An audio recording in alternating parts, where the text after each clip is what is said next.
Hi, everyone. Eric Prince here, editor-in-chief of Marion West. I'm joined today by Dan Cox, who is the director of the Survey Center on American Life and a senior fellow in polling and public opinion at the American Enterprise Institute. He holds a PhD and an MA in American government from Georgetown University and has been a frequent commentator in the press, including at 538 and other outlets. So, Dan, thanks so much for chatting with me today. Well, thanks for having me. So to get started, just last week you published a piece at Business Insider titled "The War Within Gen Z," in which you write, "quote While the gender gap is an enduring feature of American politics, at no time in the past quarter century has there been such a rapid divergence between the views of young men and young women." So for those who are still yet to read your piece, or maybe we can tempt them into reading it, what are some of the main points you hit on when it comes to that gender divide? I mean, one of the things which you noted in the quote there is that this is happening both relatively recently. We saw that the gap really emerge around 2014, 2015. And the other thing is how rapidly that it's happened, right? It's just happened over just a few years. So if you scan back all the way to the late 90s, which is as far back as the Gallup data that we had went, there wasn't a large difference between the political views of young men and young women. But beginning around that 2014, 2015 period, then you really see the emergence of this substantial gap. And you're seeing it both in terms of self-identity. And then another thing that's really interesting too is how much young women and young men differ in terms of the issues that they care about. So, what are some of the main issues that are kind of a wedge where women maybe care much more about them in one direction versus men? Maybe abortion. What else? Yeah, and this is something that, we've gotten a lot of feedback on the piece, and some folks have noted, well, if you look at something like climate change or economic inequality, that young men still seem pretty progressive on some of those issues. And I think that's right, that in our data and our data, it's not that young men have veered strongly conservative, it's that young women have become much, much more liberal. The other thing is that they tend to care about and prioritize issues in ways that young men don't.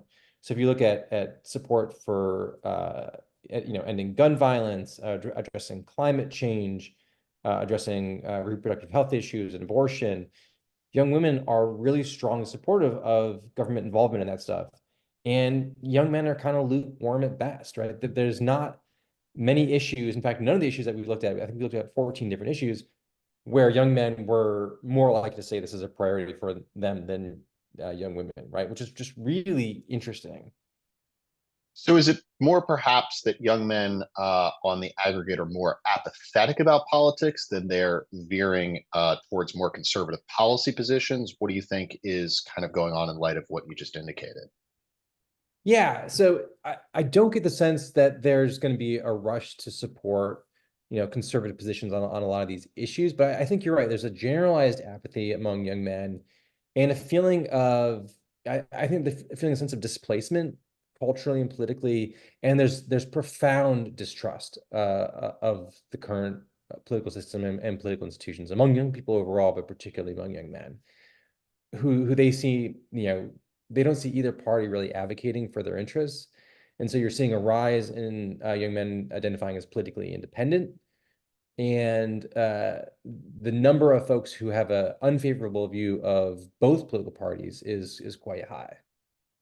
So, do you think that sort of general distrust of the political system, did it predate the Biden administration? Was it something that sort of emerged during that 2014 to 2015 period you're talking about? Is it possible to sort of pinpoint when that became a dominant view? And is it getting worse? Is it getting better?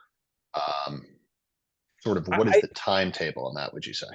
I think this is a formative experience. So it goes back. It's not something that it's happened over just the last couple of years. I've had this enduring theory that I tested in our last poll that, when I was growing up, I'm a young Gen Xer. So when I was growing up in the 80s and early 90s, I didn't think about politics much at all. I think there was a sense that even if Democrats and Republicans differed and disagreed a lot, and it was somewhat rancorous, that there were still adults in the room, that they were addressing issues of concern to the public, uh, that things were generally working the way they should, if imperfectly. And so we asked this question to folks and sort of say, well, when you were growing up, did you think that politicians, elected leaders, were generally acting appropriately in the interests of the public or not? And for baby boomers and Gen X, they basically said yes, that when they were growing up, that whatever was going on, they generally believed that the political leaders, when they were growing up, were taking care of things, were addressing things as adults. But for millennials, and especially the Gen Zers, they said not, right? They said that they didn't see that there were adults in the room taking care of things. And so I think that's a really different formative experience, right? So where you're growing up and you're thinking like, wow, they're not people really taking care of things. They're all out for themselves. There's continual denigration of these institutions. People are out for themselves. So in that kind of environment, with that kind of formative experience, like, should we be even surprised that young people don't trust either political party? And there's a lot of feelings of being discouraged about the way our political system's operating. So one of our writers, Matt McManus, who is sort of an older millennial, and I guess sort of kind of came out of graduated from college around the time of the Great Recession, with the war in Iraq sort of closely in mind, has sort of talked about a lot of the things you just mentioned. But as far as Gen Z, it seems like they're potentially coming of age a little later. Is it still sort of the afterglow of some of those events, or are there things kind of happening around maybe President Obama's second term that is bothering them? Are there certain events kind of where Gen Z is coming of age that maybe we can pinpoint or speculate as to where that's they got some of these viewpoints? Yeah, I don't think it's anything to do with Obama, because the for Gen Zers, a lot of them have, only kind of vague memories of what the Obama years were like. But when it comes to, their feelings about the political system and where that came from, I think a lot of it has to do with the increasing political polarization Sure. and the affective polarization, right? So the extent to which Democrats hate Republicans and Republicans hate Democrats is, it's not just that they disagree, but they see their side as representing a fundamental threat to American society. That is something that, if you grow up and seeing that, and the way people are just, engaged in sort of the politics of personal destruction. Trump is that, that he's a key practitioner of that kind of politics, very, very personal attacks on your opponents. And it's not that you're all Americans. These people are threats and subhuman. And I think it's a very different type of politics than it's been practiced in at least recent years. And it impacts the way you're socialized and how you think about and whether you want to be politically engaged or not. So as I mentioned, I follow your account on Twitter, and you have a lot of kind of interesting snapshots of various trends. So not long ago, you tweeted about the percentage of young men identifying as Republican, including leaners, and I believe you were citing Gallup data indicating that it's up to 49% in 2023, up from 38% in 2013. What do you think is driving that shift? It's really interesting. So the Gallup data shows this really pronounced shift over a 10-year period. I should note that it's actually fairly high in the late 90s and early 2000s during their early Bush years. The difference between Republican and Democratic identity among young men was much lower. And so it represents a big shift from 2013, but during the Obama years, young men were very Democratic. So there's been some, like, it's not just a linear Right. trend.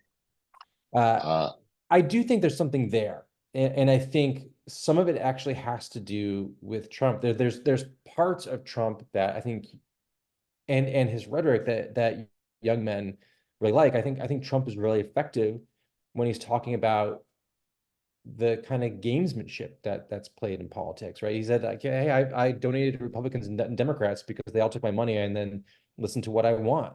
right? I knew how to play the game. And this idea that the political system is rigged and the elites don't really listen to people but are just out for themselves, I think that really resonates, that rhetoric.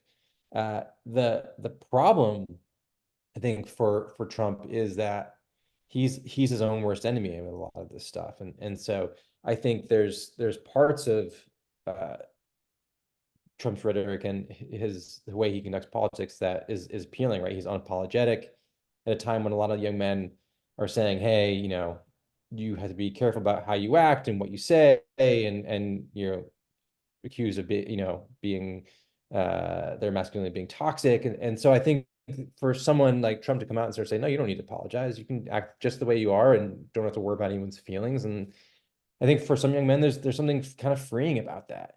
Uh, but he's also, quite alienating, and most young men have a negative view of Trump. And I think it's because of that, right, that he doesn't care, that he will constantly say things that will alienate people, even as there are parts of his message that do resonate. So I know it's sort of notoriously difficult to predict the future, but even at this point in time, maybe you're aware of more granular level data about these sort of said young men who are Republican or leaning Republican. Can we in any way estimate with a degree of confidence whether they would be more likely to come out for Trump if he's the Republican nominee in light of some of the things you just said, as opposed to someone maybe more conventional like Governor Nikki Haley? Yeah, it's hard to know. So there is a pretty significant uh, gender gap in the youth vote, right? I think unfortunately we don't always disaggregate, or few people disaggregate Right. the youth vote, but we really need to be doing that because there's over a double-digit point difference in Democratic preferences among young voters between men and women. We saw that in 2020. We saw that in 2022. I think we'll definitely see it again in 2024. There's not a huge difference in the way young men view Trump and Biden. They're both viewed pretty negatively. Trump is viewed more negatively. Like if you ask how strongly or not do you like or dislike Trump, there's more of the very strongly dislike Trump among young men than for Biden, but they're both have really high negatives. So the thing that I wonder is to what extent a lot of young men will just sit this one out. They tend to be less engaged in politics than young women. They're less likely to be part of a protest or post a comment on social media about politics. So there's a lot of ways they have expressed lower levels of political interest than young women. So I wouldn't be shocked if we saw some significant decline in turnout from recent years among young men. For young women, I think the abortion issue will still be resonant, and I think the Democrats, particularly the Biden team, will certainly use that to try to hammer Trump, and I think that will be an important issue for a lot of young women. But it's not as much among young men. We saw that in 2022. There's nearly a 30-point gap between young men and young women in terms of saying that abortion was an issue of critical concern. And that was like one of the largest gaps we saw on any issue. So, Dan, zooming out a little bit, we talk a lot about Gen Z, and obviously you're sort of the resident expert on this portion of the population, so to speak. Um, and I know there's often this perception that everyone talks about, kids these days, how they're different. Yeah. But how would you say that young people, Gen Z specifically, are perhaps in fact different than the generations of Americans that preceded them? Oh man, where do we start here? So in this survey that we conducted in the fall, one of the really significant differences in terms of how young people are being raised today in their formative and teen years than previous generations is how slowly they're reaching major milestones, such as getting married, owning a home, the sort of signs of adulthood that have been pretty traditional. When it comes to the teen experiences of Gen Z, they're far less likely to have had a part-time job or to have dated, used drugs or alcohol. They're less likely to have hung out spent time with their friends. So on all these different metrics, it's not just that they haven't done one or two things. There's a whole host of life experiences that they don't have, that makes it really, really different. The one thing that they are more likely, or one formative experiences that is much more acute among the Gen Z generation, is the feelings of loneliness and spending time alone. And I think there's a number of reasons why that this is happening. Social media is a big one, but I think also parental strategies is another, that parents are prioritizing, enrichment activities. Think of music classes and art classes and Russian math classes and for their kids, and uh, travel league soccer. And so they're trying to build up the resume of their kids so they can get into good college or get a, have a successful career. But I think it comes at the expense of a lot of these other experiences that are equally, if not more important. Rob Henderson, someone you perhaps follow also on social media, and he has a new book out. He talks about this pretty often, and he puts up data about young people less likely to have a driver's license or a Yeah. first kiss or things like that. Very different from people who like him and are not that much altogether older.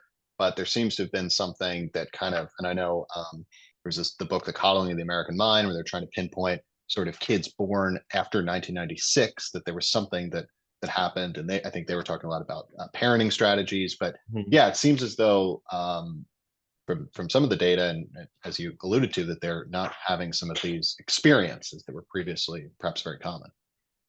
Yeah, no, I think that's absolutely right.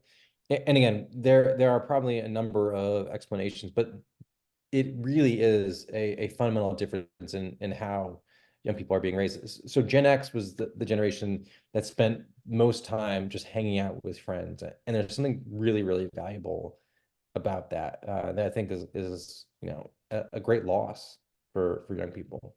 And I guess one of the things folks are trying to grapple with, and Jonathan Haidt, I think, has a book upcoming about rates of depression and Mhm. anxiety in young people. Can you talk a little bit about that? Is that how much of that is perception, and how much of that do you think is the observable reality? I haven't read John's book, but he's been very consistent on this point that social media has had a profound impact on the way that young people experience adolescence, how they're thinking about themselves, whether that you're sort of comparing yourself to your peers, feelings of missing out. It's a really, really negative, a negative experience to have access to these social media accounts. And that's why I think there's the move in Utah and other places to ban them, or at least restricted access to 16 or older. And I think there's something that we should really be looking into. Is there something substantively different about, say, TikTok and Snapchat as opposed to maybe people like myself who grew up with Facebook? I think that anything that is taking time away from you being with friends or getting outside, I think, no matter what kind of platform it is, a lot of people are critical of online dating in that way, that there's a kind of uh way it dehumanizes people, right? That you can just continually scroll till you find something you like, and you can more easily not treat people as actual people. And so I think there's something to all social media about that, right? It's we don't realize when someone says it, makes maybe an inane comment and there's a huge pylon. We don't realize that this is a person behind it, right? And they may be having a bad day. Maybe they, said something that's just stupid, as we all do on occasion. And I think we just would never do that in person, or very few of us would do that Right. in person. And so I think that's, to me, one of the real pernicious parts of social media, that we act and behave in ways that we wouldn't otherwise.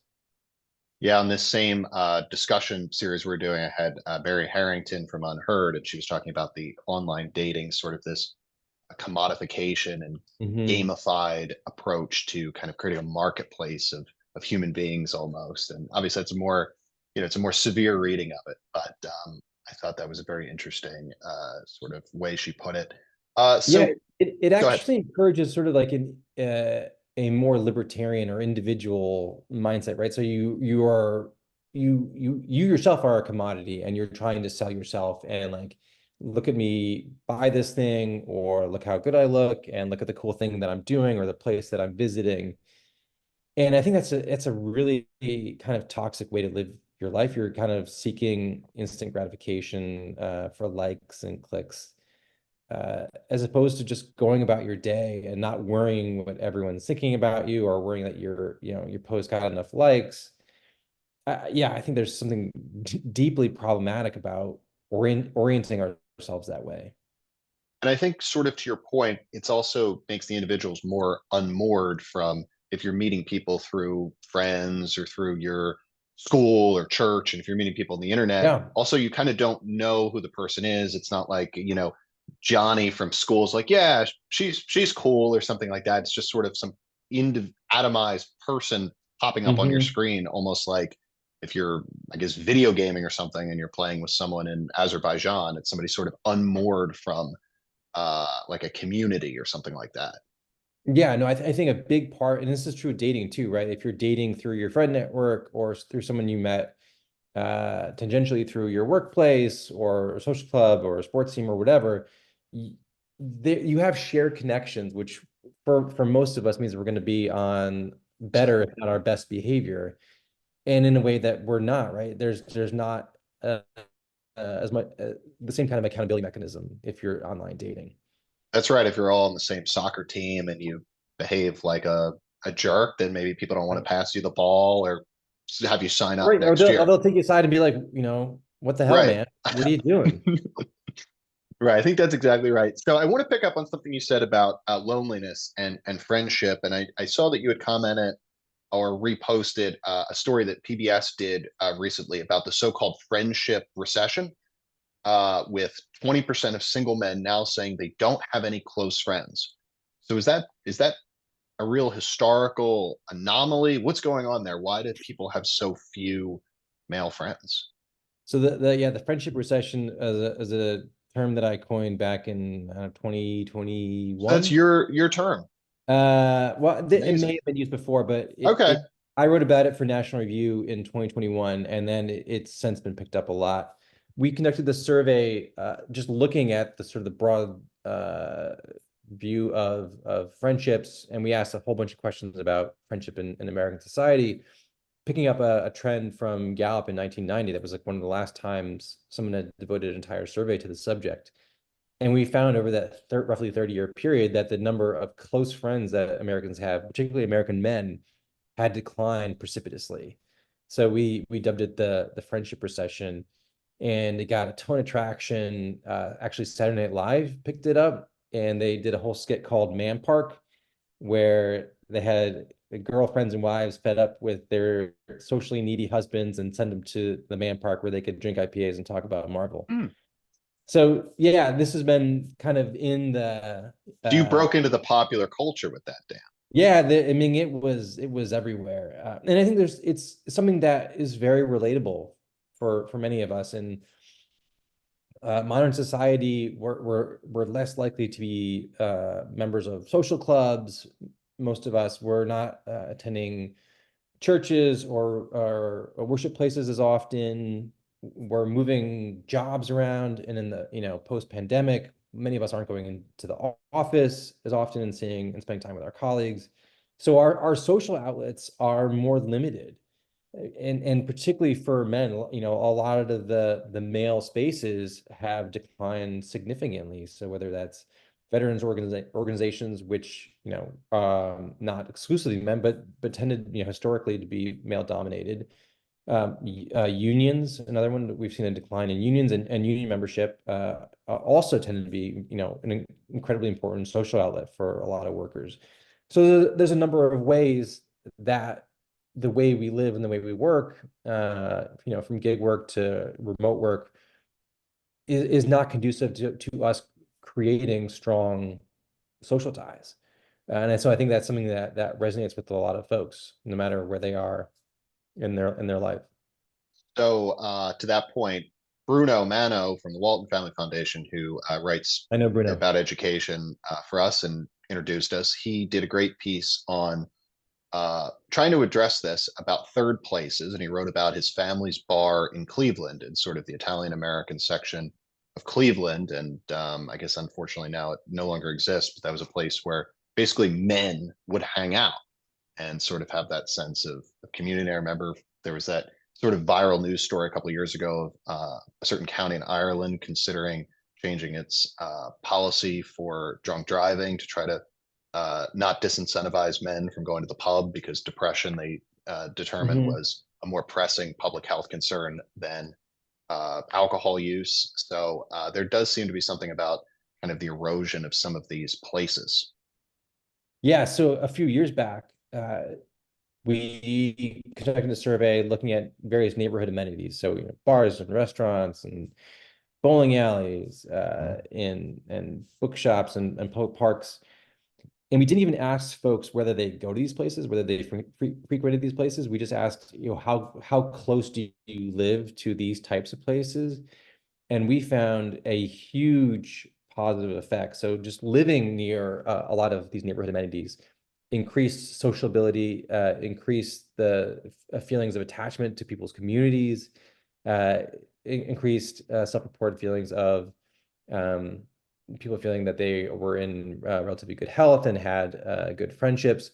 So on all these really important measures of human flourishing, we found that just having these places close by was strongly related. So yeah, I mean, I think third places are incredibly important and perhaps more so in the wake of this civic decline that Putnam and others have documented over the years. So more broadly, maybe it's hard to extrapolate or generalize, but do people who live in towns and cities tend to be happier than people who live in rural areas? Yeah, I mean, I think that's not even debatable at this point in terms of poor public health outcomes. I mean, certainly some of it's economic. A lot of rural communities are struggling financially, economically. So, I mean, that's strongly correlated with public health outcomes. But they also don't have the same kind of robust supportive infrastructure. So if you look at sort of the decline of religion, actually, in a lot of rural areas, you've seen churches shut down that are still faring reasonably well in more suburbs and exurbs. So without that really important and physical and social infrastructure, people can really struggle. Because I live in a suburban area, but I'm a very, as a lot of people know, very avid hiker. So I spend a lot of time in rural areas. And part of me says, boy, I kind of like to live out here. But then the other part of me is, where do I go to sort of socialize with people in person? I play tennis here. I have a tennis club. I go to the various Hmm. cafes and such where people, Yeah. recognize you. And I think to myself, other than obviously I can meet people I do most of my meetings on Zoom anyway and on the phone, but kind of missing out on that. Even someone who's just a casual acquaintance, like saying, "Oh, like, hey, Eric," and remembering your order or something like that. And I would really, I think, miss that as much as I love hiking and the outdoors. Yeah, no, I think that's not unique to you. I think Yeah. for a lot of different people. And I think too, one of the things that I'm asked often after giving people so much negative news about Gen Z and sort of the challenges that their generation, but a lot of Americans are facing, is that I think if there's any upside to the pandemic, it is that it will lead or has led to a recognition of the importance of these spaces and opportunities for people to socialize, to get together, to develop community, even if it's not sort of regularized and ritualized like being part of a religious uh, community. That there's a lot of value in having these organizations, and again, whether it's a park or a coffee shop, but some place where people can come together. So I kind of have two more questions. So one question is very related to what we've been talking about loneliness. And I remember a couple of years ago, and one of our writers, Henry George, did a piece about it, of when the British government appointed a minister of loneliness. And I'm wondering what you think. could be possible solutions to loneliness? Is it a sort of top-down approach like that seems to imply? Are there certain types of behaviors we can rediscover? For instance, I did an interview in November with Vezi Dutoit, who's an interesting writer in the UK about leisure, and he kind of sees leisure as a good in and of itself, and B, an opportunity to sort of ameliorate some of these concerns about people feeling atomized or fragmented. So I would say, I know you're sort of more in the business of measuring trends rather Mhm. than recommending policy solutions, but is there anything we can do to attempt to improve that situation, perhaps when it comes to people feeling increasingly lonely? I think one thing for our young people, and this obviously doesn't address young adults and people of any age that are struggling with these things, but for our young people to convey how important it is to establish and build relationships. So whether that's saying, hey, even if you don't love sports, hey, keep playing. This is something you can do. It's good for not just for your physical health, but the act of being part of a team and working together, spending time with people and working towards a common goal. That's so valuable. Again, you don't have to be great. You can pick up basketball for a good long time. You can play golf for a lot longer. There's a lot of benefit to prioritizing the kind of social time people are spending together. Again, it's great if your kids are excelling academically and getting into a good school. I mean, we're raising some of the most productive and successful kids ever, but they are miserable too. And so I think emphasizing that, and dating too, quite frankly, like I think most of us aspire to either get married or be in a committed relationship. But the fact is, a lot of parents, I think, are not stressing that for their kids. And so a lot of teenagers aren't dating right now. But it's actually a really good time to learn about like what you value in a partner and the things that are important to you that you want to work towards. So I think, culturally, in families, re-emphasizing that. Yeah, yeah, yeah. I mean, success and achievement are great, but they're not going to be the thing that ultimately makes you happy. And then the relationships that you build are going to be the things that sustain you through the good times and the bad times.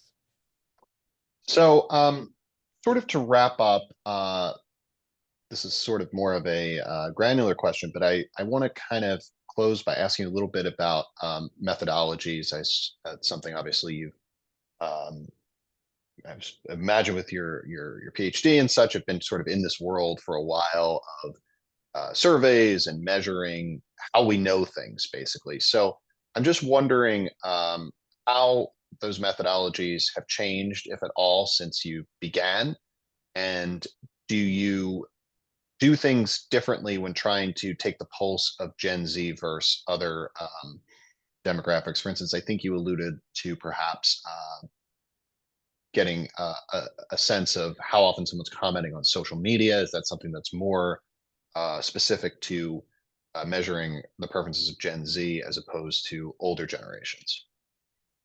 Well, I do think trying to interview a young person on the telephone is next to impossible. So the surveys that we conduct are online, although sometimes they're online with a telephone component. But uh, given the plummeting response rates back in the late 90s, I think it was roughly like 36% or so. We had a 36% response rate, so that every three interviews or every three calls you made, you would get one complete interview. Now I think it's around like 3% or 4% response rate. So you have to do 100 calls to get three interviews. And so the costs are increasing. And then there's real concerns about the representativeness. Who are you reaching? Who are the people that are actually willing to talk to you for 20 minutes during dinner time? Or to pick up a number that they don't know, right? Because everyone's Because I got, think most people I know avoid unknown numbers yeah, like the plague. yes, absolutely. So that's a real problem when you're trying to get representative samples, right? So if only certain types of people, if it's retirees with lots of time on their hand that are answering your call, that's a real problem. And so a lot of folks have pivoted to doing online interviewing as a way to get around that. And we use they're more expensive, but very reputable vendors that have built probability panels.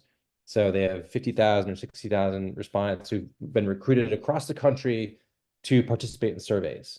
And they're regularly getting new people on, as some people are moving off. And I think that's there's disagreement within the survey industry about the best method. But there is no gold standard when it comes to surveys, and we're all trying to do the best we can in a challenging environment. When also trust is really low, and so a lot of people don't want to just divulge personal information to people that Sure. they've never Well, met. there's, I guess, this epidemic of scammers and Sure, prank calls, and I know. identity theft is a huge concern. Yeah, no, it's a real challenge for pollsters. So, Dan, thank you so much for speaking with me. And once again, this is Dan Cox of American Enterprise Institute with a snapshot of Gen Z. So, thanks so much for sharing some insights. Thanks for having me.